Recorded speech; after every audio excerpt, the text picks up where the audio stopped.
गीता अध्याय 6 श्लोक संख्या 13।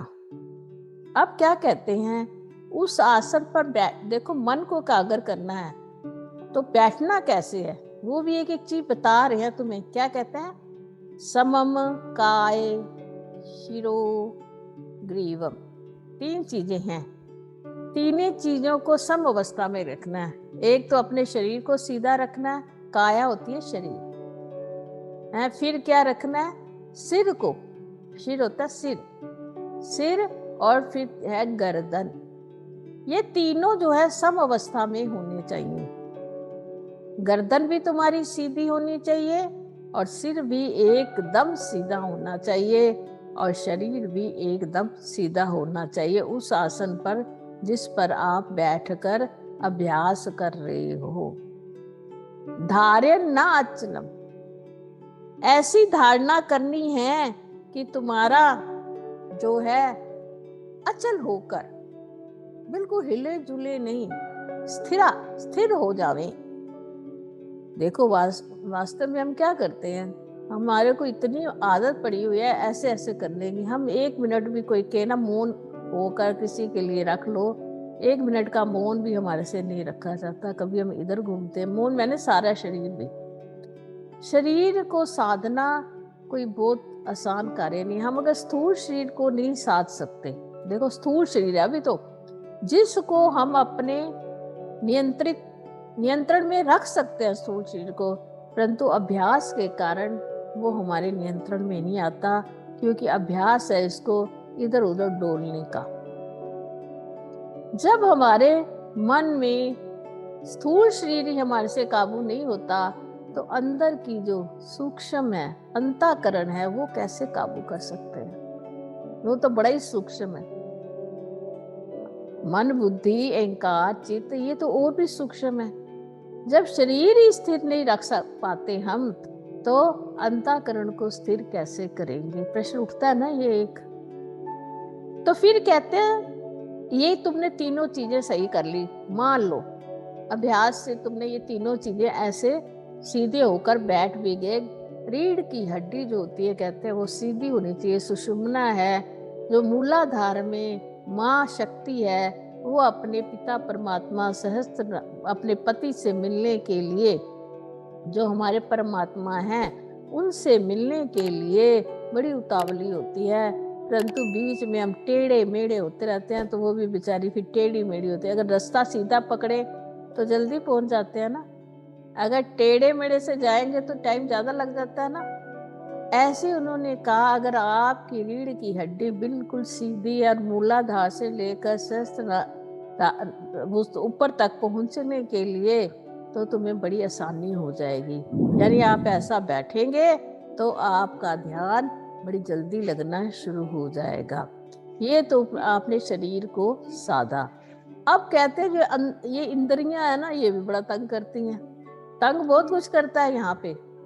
इंद्रियां क्या तंग करती हैं हमें? इंद्रियां जो होती है ना, वो अब बैठ गए, ये शरीर भी सीधा कर लिया, पर आंखें है ना इधर उधर मटकती रहती हैं, दिशाओं को देखती रहती हैं। कभी जरा सी ध्वनि इधर से सुनी तो दाएं, कभी बाएं, कभी ऊपर, कभी नीचे। आंखें क्या है, घूमती रहती। इसीलिए तो कहते हैं ध्यान लगाने के लिए इंद्रियों को अपने अपने गोलकों में ले जाना जरूरी है।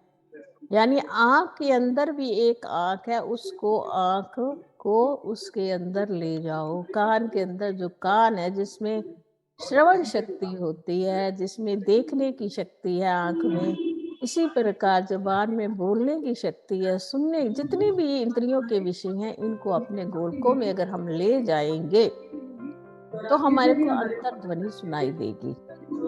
अब अभ्यास करना है ना सुनने का। परमात्मा तो कोई ऐसी चीज थोड़ा जो तुम्हें दिख जाएंगे, कोई ऐसी, सिर्फ अनुभव का विषय है। ये जो लोग कहते हैं ना ये दिखता है वो दिखता है, ये सब ऐसे ही है शुरू शुरू में, क्योंकि तुमने आंखें बंद की। अगर आंखें आप थोड़ी थोड़ी देर बंद करोगे तो अंदर रोशनी अपने आप आनी शुरू हो जाती है। जब हम बाहर की आंखों को बंद करते हैं, अंदर भी तो रोशनी है, तो तो वो अंदर की रोशनी हमें दिखाई दे रही, वही तो चेतन है। वो हर जगह इंद्रिय में बैठा हुआ है। वो चेतन का हमें क्या होता है, अनुभव होता है। प्लीज किसी का खुला हुआ है। मुझे लगा आपके हस्बैंड का यहाँ हो। शालिनी जी का है, शालिनी। तो क्या करना है, आंख को अपने गोलक में ले जाना है, कान को कान में। इसी प्रकार पांचों ज्ञान इंद्रियों को आप सोचें। फिर कहते हैं क्या करें, अंदर जाकर भी तो अंदर में भी घूमती रहती हैं। आप आंख ये बंद कर लो ना, तो अंदर भी एक आंख वो भी घूमना शुरू हो जाती है। अभी किसी ने ध्यान का अभ्यास करा हो ना, उसको पता होगा ये बात। फिर इसलिए कहते हैं क्या करो, आंखें पूरी भी नहीं बंद करनी। आंखों की एक दशा होती है, ना आधी ना पूरी। जैसे भगवान शिव जो योग करते हैं, समाधि में रहते हैं, उनकी आंखें आप देखोगे पूरी तरीके से बंद नहीं होती, आधी खुली आधी बंद होती हैं।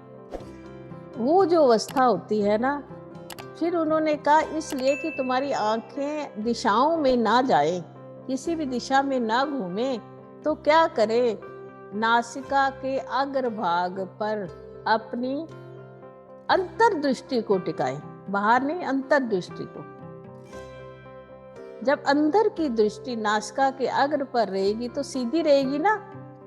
जैसे शरीर सीधा है, ऐसे आंख की दृष्टि भी सीधी ही रहेगी। दिशा चाहना अवलोकन, अवलोकन तो देखना, फिर आपको किसी भी दिशा में देखना नहीं है। 3 बातें हो गई।